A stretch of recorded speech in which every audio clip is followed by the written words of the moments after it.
অনেক দিন ধরেই সাহিলকে নিয়ে কোথাও বের হতে পারছিলাম না। সিফাতের কাজের চাপ আর নানান ব্যস্ততায় সে আমাদের একদমই সময় দিতে পারছিল না। তাই আজ হুট করে আমরা তিনজন মিলে চলে গিয়েছিলাম ম্যাড শেফ ধানমন্ডিতে। সেখানে গিয়ে তো আমার ছেলে এত হ্যাপি ছিল, আমার কাছে তো খুব ভালো লাগছিল জিনিসটা দেখে, কারণ অনেক দিন যাবৎ ওকে বাসা থেকে আমরা বের করছি না। আর স্বাভাবিক বাচ্চাদের বাসার মধ্যে থাকতেও কিন্তু তেমন একটা ভালো লাগে না। তো এখানে সিফাত মেনু দেখছিল, তো আমরা আমাদের পছন্দ মতো ফুড অর্ডার করেছিলাম। এরপর আমরা একটু সাহিলের সাথে দুষ্টামি করছিলাম। আর অনেক দিন পর আমাদের ছোট্ট পরিবারটাকে নিয়ে এক জায়গায় গিয়ে আমরা খুব সুন্দর একটি সময় কাটালাম। আমাদের কাছে তো খুবই ভালো লাগছিল। আমাদের চোখের সামনে কিভাবে দেখতে দেখতে আমার ছোট্ট বাবাটা বড় হয়ে যাচ্ছে, সবাই মাশাআল্লাহ বলতে ভুলবেন না।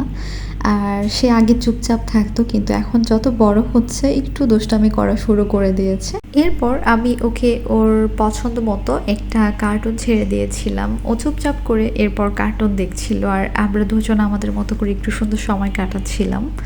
এর কিছুক্ষণের মধ্যেই দেখছিলাম যে আমাদের ফুড চলে এসেছে। আর তাদের খাবারটা মোটামুটি ভালোই ছিল, একদম বেশি ভালো ছিল না, আবার একদম খারাপও ছিল না। এরপর আমরা খাবার খাচ্ছিলাম এবং সাহিলকে ওর বাবাই খাইয়ে দিচ্ছিল। আর এরপর থেকে ভাবছি সাহিলকে নিয়ে মাঝে মধ্যে একটু বের হব, কারণ সাহিল ঘুরতে যেতে ভীষণ ভালোবাসে। আর সিফাত এত পরিমাণ কাজের প্রেশারে থাকে, যার মাঝে আমাদের জন্য সময় বের করাটা ওর জন্য সত্যি খুব কষ্টকর হয়ে যায়। তাই এখন থেকে সিদ্ধান্ত নিয়েছি, যতটুকু সময় হোক না কেন আমরা আমাদের মতো করে কিছুটা সময় বের করে অন্তত সাহিলের শৈশবটা যেন খুব সুন্দরভাবে কাটুক, এটাই চেষ্টা করব।